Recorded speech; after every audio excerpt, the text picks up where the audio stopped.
I think a materialist approach to things is very, very consistent with my experience in Christian social justice. I feel like the deeper I get into anarchist practice, the deeper my faith is getting at the same time. I would hope that, securing means of life for all would be something all people of faith would say, oh yes, that's at the basis of what we believe. And those who are most marginalized know the most about the true, the good, and the beautiful. To me, it's less that I think building class solidarity is a bad thing, as much as it seems like if you don't attend to things like anti-Black racism, that's always going to get in the way of building class solidarity, actually. And when you go back, you find that a lot of revolutionary grassroots participatory movements, the precursors to what you could call the barrio assemblies and these grassroots neighborhood organizations, a lot of these were sponsored by the church. What does it mean to say that the Christian tradition is internally contradictory and there are antagonisms there and you're always being faithful to some aspects and betraying other aspects? Welcome to the Magnificast, a podcast about Christianity and leftist politics. I'm Dean Detloff. I'm a PhD student at the Institute for Christian Studies in Toronto. And I'm Matt Bernico. I teach media studies at Greenville University in Greenville, Illinois. This week we're going to talk a little bit about prisons and abolition and a little bit of some stuff from Angela Davis in light of a prison strike that is going on right now. But before we do that, Matt, I've heard we have an iTunes review finally to get through. Yeah, finally we do. Yep, this is our 52nd iTunes review. So, hey, one for every week of the year. Yep, some real synchronicity right there. Okay, this review is titled, Hello from an Atheist Listener, 5 out of 5 stars. They also included a less than 3, which I assumed to indicate a heart emoticon. This user writes, This podcast is absolutely great. I love the dynamic between the hosts and the community that is clearly growing between this and other lefty podcasts. I came here by way of Rev Left Radio. Nice. This podcast provides so many perspectives that I'd otherwise miss. And yes, y'all have at least one non-Christian/non-religious listener. Thank you so much for challenging my years of Richard Dawkins edgelord style indoctrination. TM. Cheers and keep up the good work. Less than 3. Again, I think it's a heart emoticon. That's cool. That's great. Yeah, I'm into that for sure. Yeah. Always cool also to get a shout out from Rev Left Radio. They're good friends of ours. Happy about that. Yeah, we get the occasional email from people who aren't Christians who say thanks for what we're doing or whatever. I think that is pretty wild, but very cool. I'm not sure I can imagine listening to this podcast if you weren't vaguely interested in Christianity, but I'm thankful that people do. Think of all the really strange, alienating jokes we make. Yeah, at least we haven't gone down the early 2000s Christian ska rabbit hole too far yet, I feel like. Yeah, not yet. But maybe soon. Maybe. You never know. I could talk about supertones for a while, probably. One day we could talk about, I feel like 5 Iron Frenzy really set me on a path of radicalization, some vaguely anti-capitalist horn music in there. Yeah, I think, yeah, exactly. Put on that riot gear. Yeah, that's right. All right, so as you probably heard, as of August 21st, there's been a prison strike going on in the United States and in Canada as well. It's spread here. So the folks who are organizing and striking are vulnerable, I think, especially to the oppression of white supremacy and capitalism, like few other people are. There's a lot of special dynamics going on there, and we'll talk about some more of that in a minute. But you don't have to take our word for it, because the prisoners themselves communicated a list of demands. So it's probably good that we recognize those up front and kind of share those demands with everybody here, and maybe we'll get a chance to talk about them more specifically in a future episode or something. But just to sort of set the context for why we decided to do an episode on prison abolition, here is what some actual prisoners are demanding right now. Matt, do you want to just go back and forth on these? Yeah. All right. So there's 10 of them. Here's the first one. Immediate improvements to the conditions of prisons and prison policies that recognize the humanity of imprisoned men and women. 2. An immediate end to prison slavery. All persons imprisoned in any place of detention under United States jurisdiction must be paid the prevailing wage in their state or territory for their labor. 3, the Prison Litigation Reform Act must be rescinded, allowing imprisoned humans a proper channel to address grievances and violations of their rights. 4, the Truth in Sentencing Act and the Sentencing Reform Act must be rescinded so that imprisoned humans have a possibility of rehabilitation and parole. No human shall be sentenced to death by incarceration or serve any sentence without the possibility of parole. 5, an immediate end to the racial overcharging, oversentencing, and parole denials of black and brown humans. Black humans shall no longer be denied parole because the victim of the crime was white, which is a particular problem in southern states. 6, an immediate end to racist gang enhancement laws targeting black and brown humans. 7, no imprisoned human shall be denied access to rehabilitation programs at their place of detention because of their label as a violent offender. 8, state prisons must be funded specifically to offer more rehabilitation services. 9, Pell Grants must be reinstated in all U.S. states and territories. 10, the voting rights of all confined citizens serving prison sentences, pretrial detainees, and so-called ex-felons must be counted. Representation is demanded. All voices count. Yeah, so sorry that's like a good chunk of audio, but I think it's important to get those on the table up front and just kind of keep those in mind. And also you can learn a lot more about this strike on another cool podcast, episode 21 of the podcast Millennials Are Killing Capitalism, which is also just a great podcast in its own right. But they did a good episode on this a little while back before the strike kicked off. This is a podcast about Christianity and leftist politics, so there are a lot of reasons that Christians and leftists alike should care about prisoners. We can justify it with the Bible and church history and a whole bunch of leftist theory, for sure, but we can also just listen to the witness of folks who have actually been to prison and who have studied it. To do this, we'll be taking a look at Angela Davis's book, Are Prisons Obsolete? So, spoiler alert, prisons are obsolete. They're not good. Anyways, Are Prisons Obsolete is a really short book, and you can definitely go check it out yourself. You should probably do that if you haven't. It'll take a good, 3 hours to read or so. It's not very long. But even though it's short, it does make a pretty strong case against the carceral logics in general. It's a really good, short, and hard-hitting book. So get out there and maybe read it. But if you don't want to, or you can't, or whatever, you can just listen to us talk about it, and that's fine too. Yeah, we've got some cliff notes, I guess, on this very short book. So we kind of organized the episode around 3 themes, and we'll just kind of take them in turn here. We tried to sort of collapse some of Davis's arguments into these headings. So the first one is that prisons are taken for granted. So in the same way that people take all kinds of things for granted, like capitalism or other kind of prevailing logics of our world, prisons too are just things that people think, well, we have them and they're just natural, they kind of have to be here. And that sort of stops us from imagining any alternative, and it stops us even from hearing the suggestion of an alternative. But Angela Davis sets out to explain that, in fact, prisons haven't always existed, and there's good reason to maybe think about that historically or genealogically, or however you'd like to phrase it. Right, so maybe we can just kind of jump into it and see what Angela Davis says.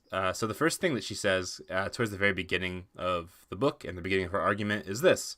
Many people have already reached the conclusion that the death penalty is an outmoded form of punishment that violates basic principles of human rights. Shout out the Catholic Church, what's up?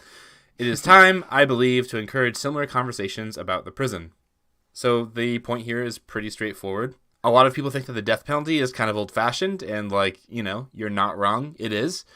But since people think that about the death penalty, and it at one point seemed like a sort of natural part of human life or of human society, maybe prisons too will go that way as well. Yeah, and so a lot of the introduction, especially, I think, is a cool sort of, historicizing of what prisons are and what they could be. So one way that Davis gets into this is by talking about her own imprisonment. So she went to prison in the late 60s and was wrongly imprisoned, and you can read all kinds of really interesting things about that, but save that for another time. Reflecting on that, she says, when I first became involved in anti-prison activism during the late 60s, I was astounded to learn that there were then close to 200,000 people in prison. Had anyone told me that in 3 decades, 10 times as many people would be locked away in cages, I would have been absolutely incredulous. And then she goes on to sort of ask why people didn't just start like freaking out about the explosion in prison populations. And at the time of writing the book, she noted that there are around 2.2 million people incarcerated. So there's this pretty wild line where she mentions that she would never have thought that that would even be possible in the U.S. back when, around the time when she would have been in prison, because she felt like people would have surely like rioted or, you know, gotten really upset if that was happening. But as she kind of traces throughout the book, that did not happen. In fact, a lot of people just kind of readily accepted like a huge crazy spike in prison construction. Yeah, it is a pretty startling fact that the prison population just exploded like that. It's one of those weird things where, like, you have to ask yourself, how did people become so well adjusted to, like, injustice? How did that happen? Mm-hmm. How did, like, nobody freak out about it? Because it is kind of astounding. But as Davis will kind of go on to argue later in this part of the book, that prison is a, like, abstracting sort of system that it's really easy to not think about it. And it is only mediated to us through lots of images. So we don't ever kind of understand prison as a, you know, a crazy oppressive system for those reasons. Well, before we get into some of that, she does note that there's some data that even should make us really question incarceration just generally. So she is noting during the 60s when, you know, there were only 200,000 people in prison, and then it exploded. But she does note that the explosion in prison population didn't equal a decline in crime. I mean, that's the kind of assumption that I think most people would make, right? That the more people you put in prison, the less crime there is in the world. That's like the dream, I guess, for people who loathe incarceration. That's what your dad thinks at dinner. Yeah, I mean, probably, exactly. But what's really weird, and like once you kind of get into Davis's book, and even if you read other books, you'll kind of find this the same kind of fact and same way of thinking repeated, that the rise in incarceration, the boom of mass incarceration, happened at a time when crime rates were at an all-time low. It's even really weird because like regular old sociologists, like the boring old white guys of sociology departments at universities, like they thought that prison was going to go away, that it was going to be a thing of the past, just like the death penalty. But then all of a sudden it skyrocketed for some reasons. We could probably name a few of them, like the war on drugs. But I think what's worth drawing out here is that there's not a correlation between prison population and crime rates. So that's like a really good sort of like myth to get out of the way, or like a good old ghost to bust right off the bat. Just because, like, I don't know, you think that those two things are correlated, and guess what? They're not. Right. Prisons might serve some other kind of like function other than reducing crime, and that is a big idea in this book. Yeah, and I mean, she'll go on to talk a lot about different kinds of, I guess, like boring reasons that prison happened. Like this person passed this law, and this person, I guess, built this prison in this place or whatever. But I think the real value of the book is actually uncovering a number of different logics that undergird why prisons happen. And some of them are like strictly ideological, that have, obvious material consequences like racism and sexism and sort of a gendered view of the world that we'll get to in a minute. But one thing she also uncovers is how capitalism feeds into prisons generally. Here's I think a kind of long but really good quote worth reading. So Davis writes, "We live in an era of migrating corporations. In order to escape organized labor in this country, and thus higher wages, benefits, and so on, corporations roam the world in search of nations providing cheap labor pools. This corporate migration thus leaves entire communities in shambles. Huge numbers of people lose jobs and prospects for future jobs. Because the economic base of these communities is destroyed, education and other surviving social services are profoundly affected. This process turns the men, women, and children who live in these damaged communities into perfect candidates for prison. In the meantime, corporations associated with the prison industry reap profits from the system that manages prisoners and acquire a clear stake in the continued growth of prison populations. Put simply, this is the era of the prison industrial complex. The prison has become a black hole into which the detritus of contemporary capitalism is deposited." So I think that's a really kind of important thing to keep in mind too, that okay, prisons are bad for a lot of reasons, but for some specific people, prisons are actually very good. Like, if you make money off of prisons, that's a really good thing to have, more and more private prisons. And the fact that there are for-profit prisons is already absurd. But she even makes it a little more troubling, I think, by pointing out that, like, in some communities, prisons are built under the assumption that, like, they'll provide jobs, or they'll provide, like, secure industries that can't be hit by, like, recessions, and they don't produce, like, pollutants like factories or whatever. So there's a lot of really, like, gross kind of capitalist arguments made for more and more prisons. Yeah, exactly. And she doesn't say it here, but she does talk about it elsewhere. I mean, like, with relation to the strike that's kind of going on right now, too, that that cheap labor is also, in prisons, and they don't make any money whatsoever. Or if they do, it's like, 20 cents or something crazy. Yeah, like it might as well not be money. Yeah, exactly. I think it's helpful to outline the sort of material reality of incarceration and how it kind of functions within the political economy, because it does show sort of what prisons are kind of for. She says at one point, kind of being a little bit snarky, why were people so quick to assume that locking away an increasingly large portion of the U.S. population would help those who live in the free world feel safer and more secure? The idea here is like what's the correlate? I mean, if there's no real correlation between crime rates and incarceration, why is it that we think that will help people feel like more secure? And it's like, well, it won't. It actually has a sort of different disciplinary function, and that's what she's giving us here, like what that actually looks like in terms of political economy. Right. And as she goes on too, she'll show that it does actually make certain people feel more secure, namely like wealthy white human beings in America, because prison statistics are such that, like, there are some people that white people don't like, and those are the people that go to prison. Right. It makes them feel secure. It does not actually make them more secure. Yes, exactly. Yeah. Okay.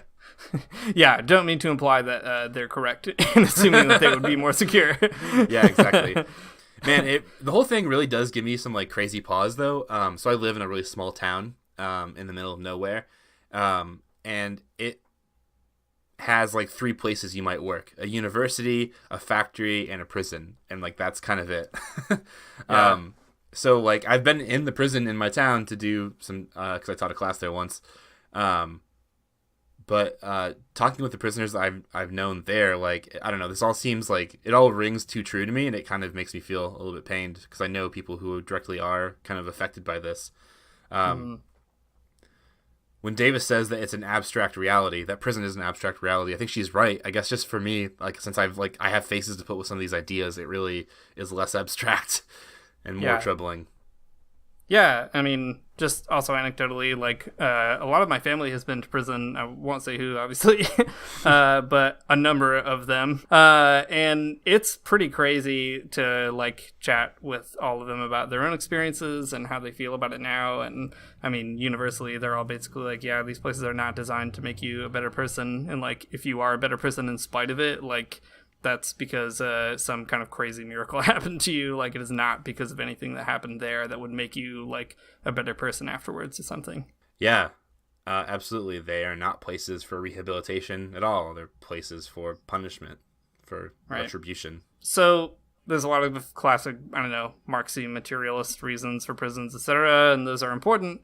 But I think maybe even a little bit somewhat more important are actually kind of the racist and kind of gendered things that Davis draws out in her treatment of prisons.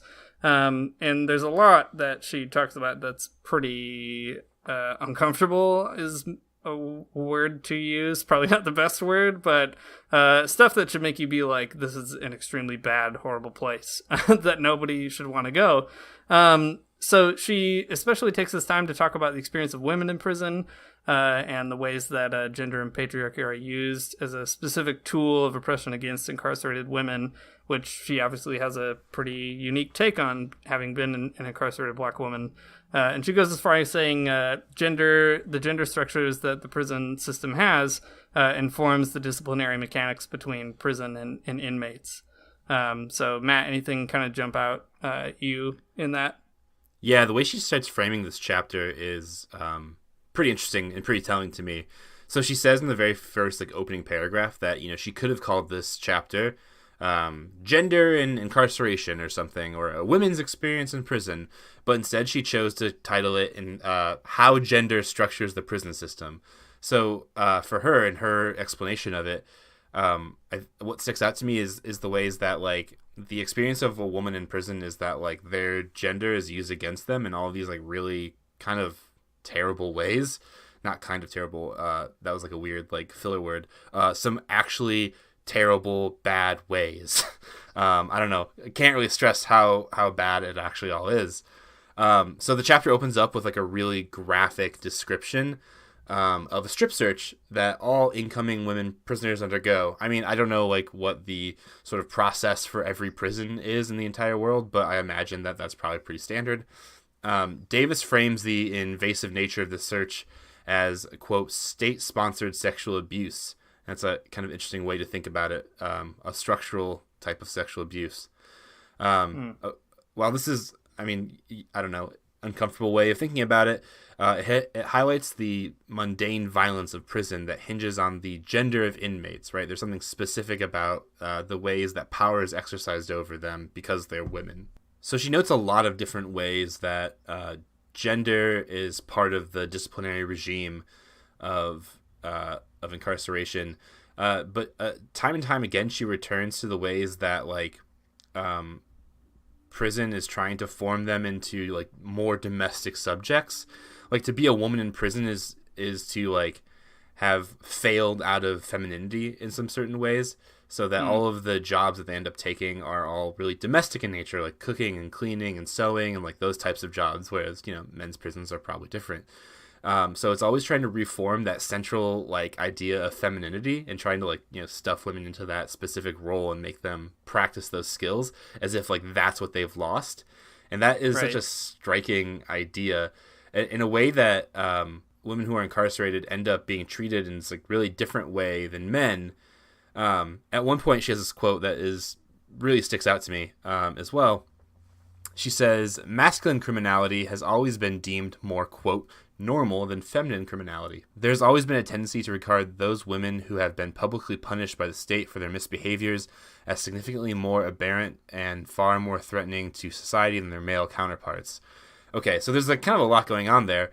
On the one hand, that masculine criminality is more normal is probably also a really racialized understanding of criminality too.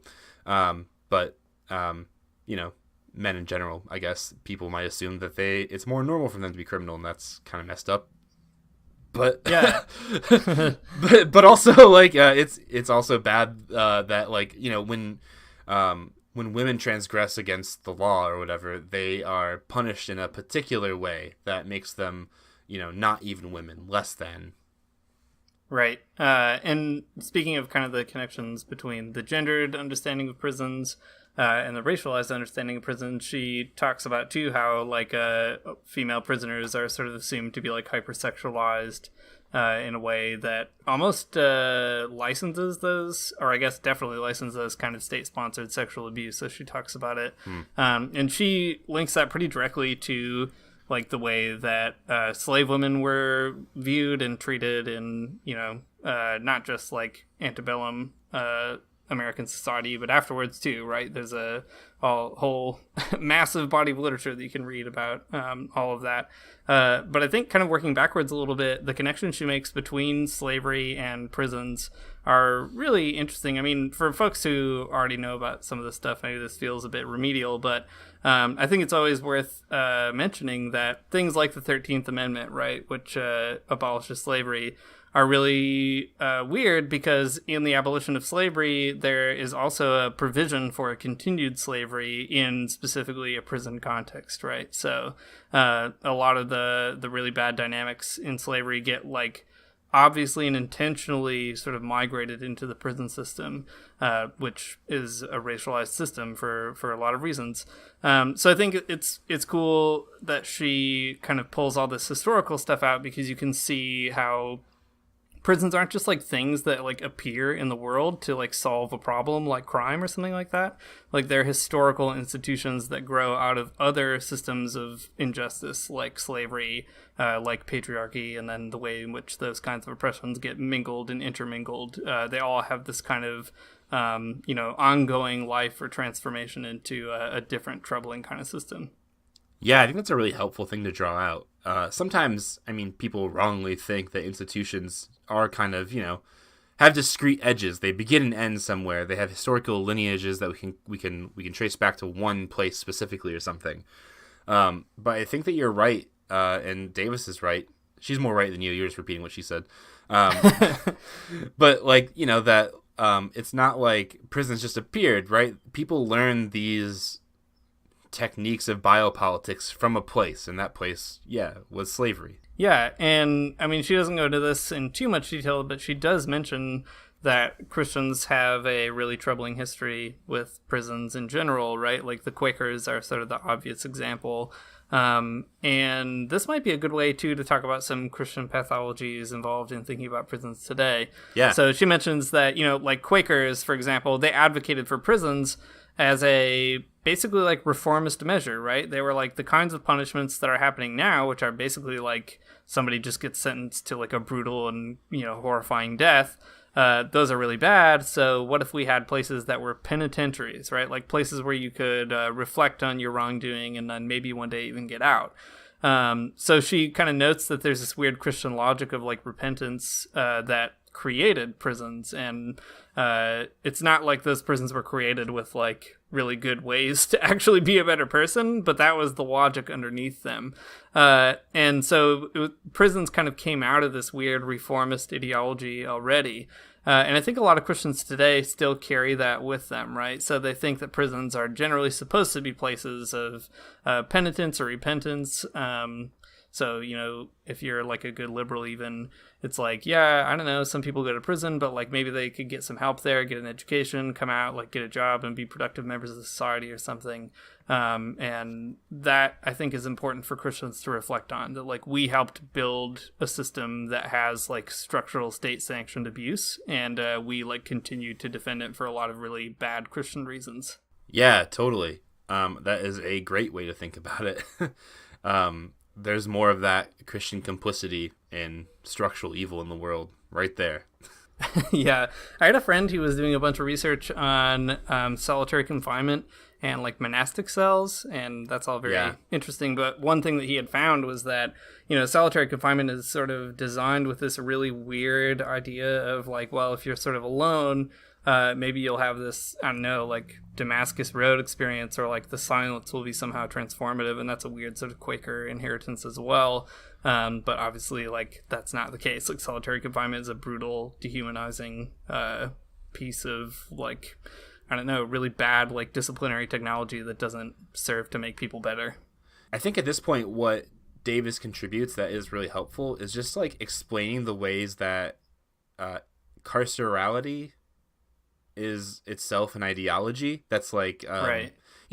With caught up within capitalism and white supremacy and stuff like that, but it is an ideology within itself, in so much as it creates a really weird delusion in the way that people think about,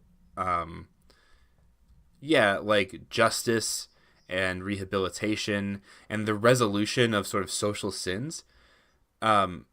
So that we think that, what they need to do is have, like, be in silence because, like, for whatever reasons, that's what we believe it takes.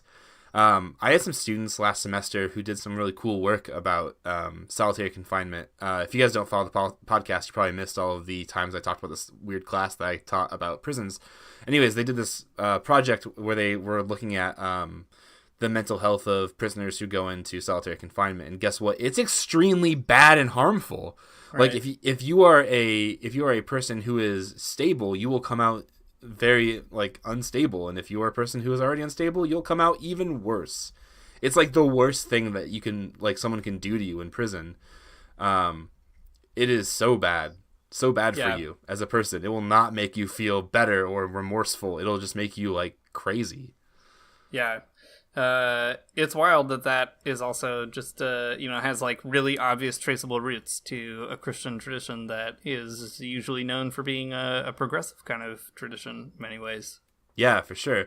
I mean, it is progressive. Like, okay, if you go and read the opening of Foucault's Discipline and Punishment, right, where they talk about, like, the guy who tries to commit regicide and then how they, like, tear him apart in, like, 1,000 pieces or whatever. I guess it is, like, pretty progressive if you think about it. But sure, also, it's better than that. Yeah. Well, Foucault might say, a little bit. But, but like, it's still bad. Yeah. And it doesn't do what it even tries to do, right? It's completely illogical. It's a delusion. It does not produce the effect that is intended. Yeah. So I guess one thing that we could maybe start transitioning toward is some alternatives that Davis suggests, or at least some frames that she suggests for us. But before we do that, maybe we should do one final, we should read one final really good Davis dunk on these, well, what you could call kind of like liberal feminist approach to incarceration. I'll let you read this quote, Matt. It's a really good observation, I think. It is a slam dunk for sure. Yeah, saying it's a liberal feminist approach might just be, I don't know. Maybe that's too mean, because obviously the person who wrote this is actually really strange, but whatever. Okay. Sorry, I don't want to be too mean, but at the same time, they bring it upon themselves. Okay. During the 1980s, the author Tekla Miller advocated a change in policies within the Michigan correctional system that would result in women prisoners being treated the same as men prisoners. With no trace of irony, she characterizes as feminist her own fight for gender equality between male and female prisoners.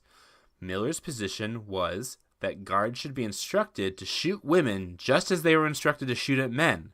She argued that parity for women and men prisoners should consist in their equal right to be fired upon by guards. Oh my God. It's crazy. I mean, obviously, naturally, okay, liberal feminists don't think this. So no, sure. No. But it is a like really dumb and like it's a position that somebody actually held and like understood within a certain feminist framework, which she's completely wrong, obviously. And there are lots and lots and lots of feminists who would rightly be upset with that. But I think that one reason that Davis pulls that out is to illustrate that like there's like more than one way to understand yourself as like thinking about the gendered relationships that happen in prison, and this is a bad one, and there are like radical egalitarian ways to try to understand how to dismantle these really non-egalitarian structures, right? So let's get into a little bit of these alternatives. So a lot of people don't get behind prison abolition because they can't conceive of a world without prisons. That's what we were just talking about, right? That like we take them for granted. Some people say like prison reform, sure, like there's a lot of bad stuff that happens in prisons. We just got to roll that back, get some better guards in there, like hire some better wardens. I don't know. But the question that always gets posed to leftists also gets posed here, like what's the alternative without prisons? And I think the answer is kind of the same with prisons as it is with anything else if you're a leftist, that the alternative isn't just like a single ready-made solution, but like a whole social transformation. And that is what Davis gets at. And I think that's actually the right tack to take, even though it might still be somewhat frustrating. What do you think, Matt? Yeah, the last part of the book here, the abolitionist alternatives, is really appealing to me because having taught this class in the past that I just mentioned, and being a prison abolitionist myself, students are always like, yeah, but where do you put all the bad guys? And it's like, well, who do you think are the bad guys? Batman. Batman was in my class. Sorry.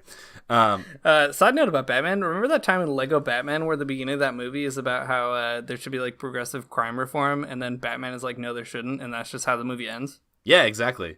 Just a bad mythology about prisons. That's yeah, all. Lego Batman has a really good critique, actually, of justice, and every 3-year-old knows that.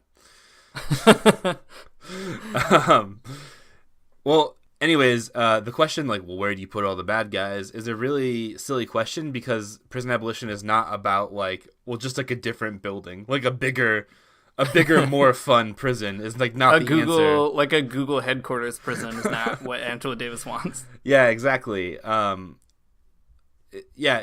So prisons are institutions, and institutions are not really like one thing, right? It's not like prisons stand alone in the world. Institutions are like a part of a whole network of interlocking different types of institutions with different types of relationships. So Davis suggests we have to rethink all the nodes in that network, not just the prison, not just making a more fun prison. So she also warns against thinking of like, quote, prison-like alternative to prisons. So like house arrest is bad too. It might seem easy to write Davis off as a utopian or something, but she has some pretty direct suggestions in mind for how to pose the right questions that would yield the right answers for rethinking prisons along these abolitionist lines. So here's one thing she says. Positing decarceration as her overarching strategy would try to envision a continuum of alternatives to imprisonment. Demilitarization of schools, revitalization of education at all levels, a health system that provides free physical and mental health care to all, and a justice system based on reparation and reconciliation rather than retribution and vengeance. So she also mentions recognizing how criminalization works, especially with things like drugs or sex work or laws that convict women who kill their abusers. All those suggestions seem pretty natural to me for Christians to think about. So we should be thinking about like the way that our society itself is structured to create criminals and rethink those things that make the criminals happen. Like decriminalizing drugs or sex work are things that you should definitely think about. Thinking about like maybe education should be propped up a bit more. Maybe health and mental health should be like available to people, right? It's like there are things in society, there are pieces of that relationship of carcerality that lead people to prison for one reason or another, and maybe we could just start fixing those things and it would make prisons less necessary. So that's, I mean, like, not straightforward. It's complex. It's very it's a complicated thing to fix all of those problems, but that's what it takes to really do justice, I think.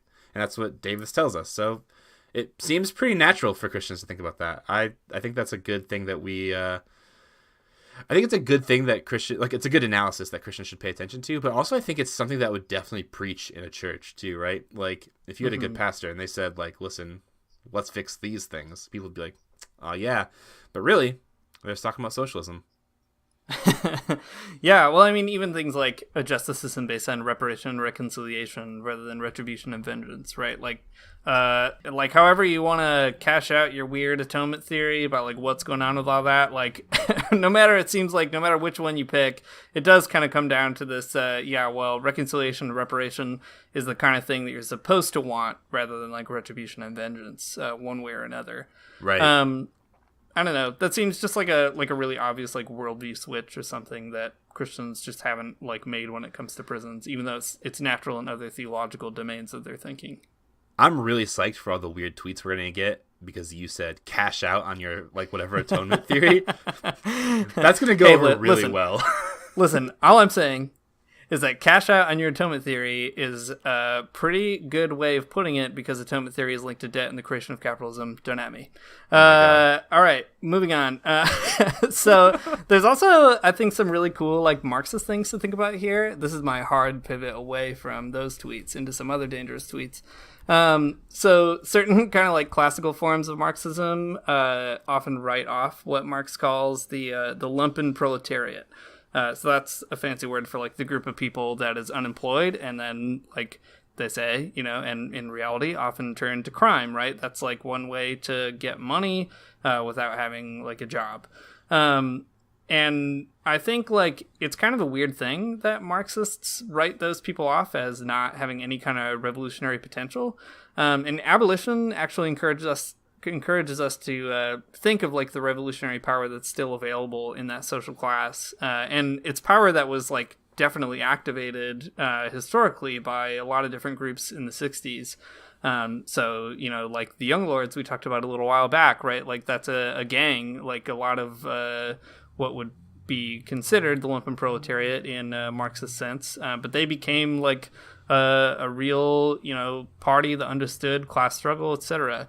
And another one that is probably the most obvious is the Black Panther Party, which Davis worked with. She was a member of them for a bit, and then also a member of the Communist Party, and still had ties to the Panthers. So I was just, as I was thinking about this, I thought of this speech from Huey P. Newton.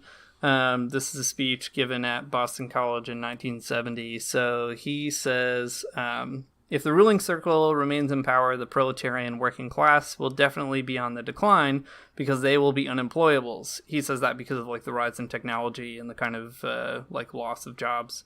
And therefore, they will swell the ranks of the lumpens who are the present unemployables.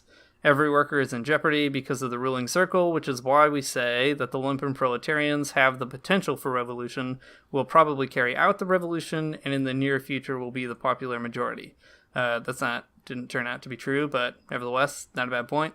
Of course, I would not like to see more of my people unemployed or become unemployables, but being objective, because we're dialectical materialists, we must acknowledge the facts.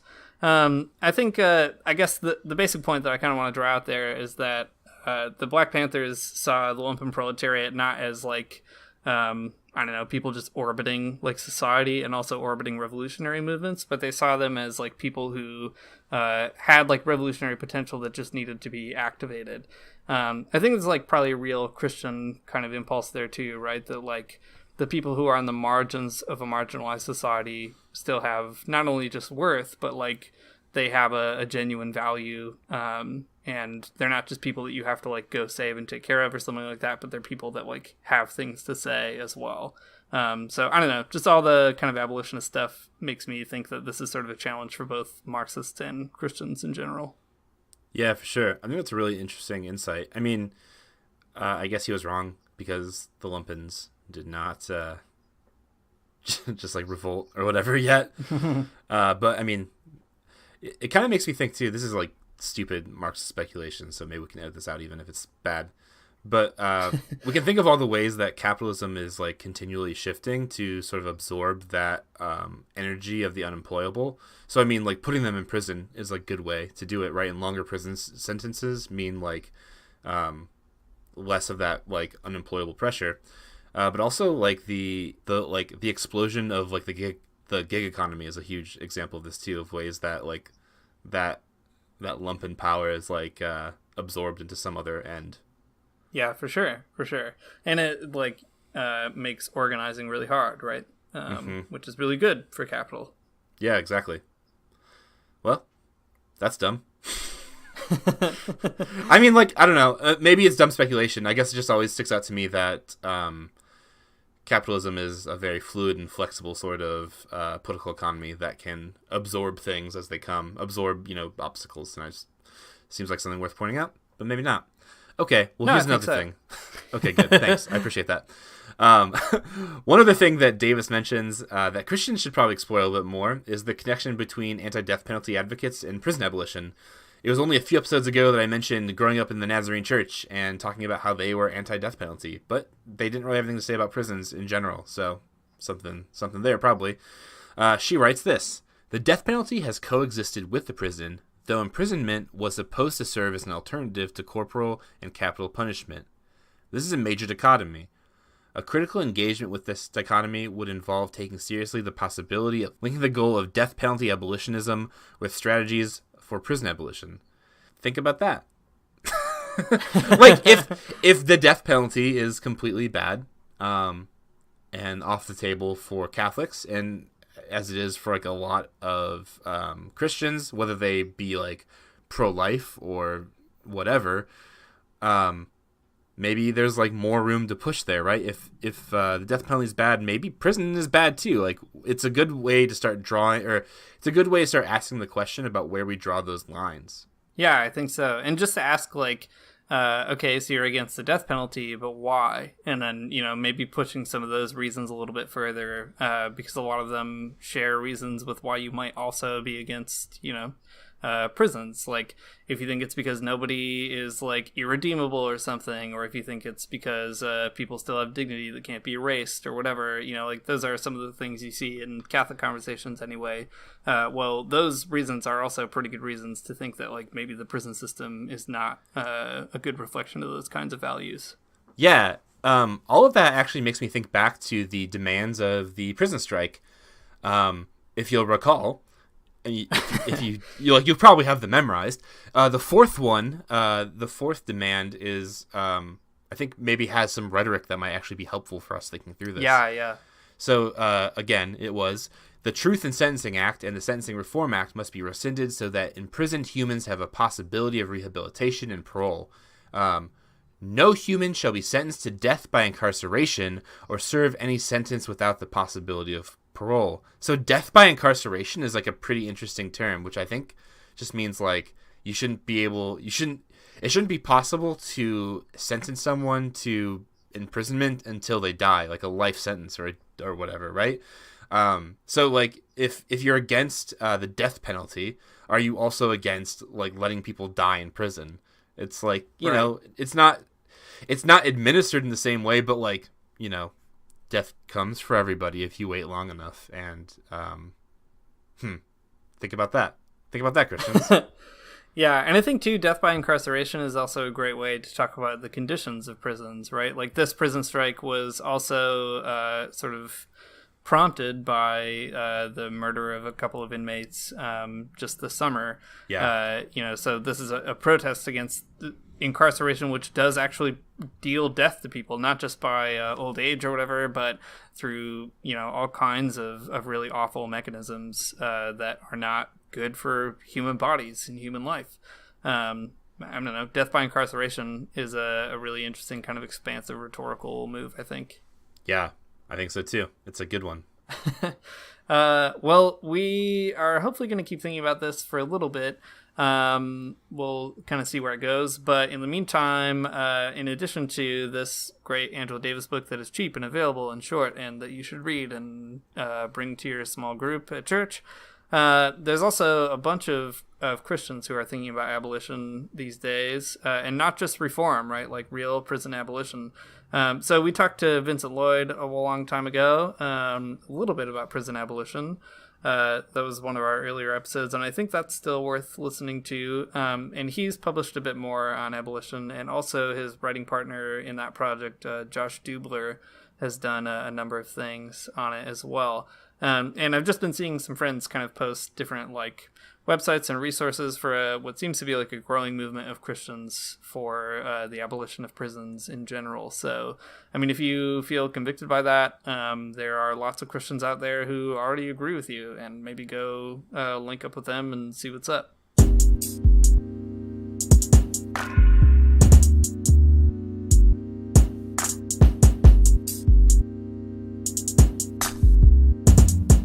Thanks for listening to the Magnificast. If you like what you heard in this episode, you can support us on Patreon. That would be really cool of you. You can also just follow us on social media. We're on Twitter, we're on Facebook. We got a special secret, super secret, triple secret Facebook group called the Magnificast Basement. You can get in there. You can post links. You can say hi to people. Check it out. That's the secret. That's the secret, is friendship, actually. We're also part of some really cool podcast networks. One's called Theology Corner and one's called Critical Mediations. And guess what? They're both great. Listen to those. If you want some cool Magnificast swagnificast, that's a thing. You can we used that hashtag once. Yeah, you can go to Redbubble. Redbubble.com. It's a website, and you can buy our stickers there. Go to redbubble.com. Go to there. Go to redbubble.com and just search the Magnificast, and you'll find a lot of good stickers that Dean has spent hours making. So you got to buy them just for him. Just for me. Somebody's got to support it. My wasted time after having drank too much alcohol at like 3 a.m. and deciding to look up pictures of Fidel Castro. Basically, that's how that happens. Well, when that beautiful Castro man gets in your head, what do you got to make a sticker of him. When the spirit moves you, Yeah, that's right. Cool. The music for this podcast. Sorry. Let me try that again. That's a really good NPR voice. Let me try that again. The intro music for this podcast is... Shoot, I can't even do it with a straight face. Nobody can tell you're smiling, so it's fine. That is true. Okay. Okay. Congrats to the 3 people who have heard this. I'm not editing it out, so. Yeah, great. Okay. People usually stop listening at this point. The intro music in this podcast is brought to you by Mario Armstrong, and it's really good. The outro music is from The Illogical Spoon, which is also a good band. Check them out on Bandcamp. Cool. Thanks for listening. We'll see you next time.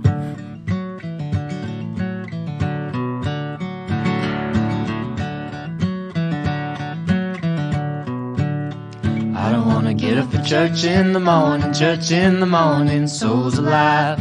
Heaven come to earth and there won't be no church. We'll meet down by the riverside. There we'll swim with all creation. Never get tired, never bored. Don't worry, someday there'll be no dam between us and our Lord.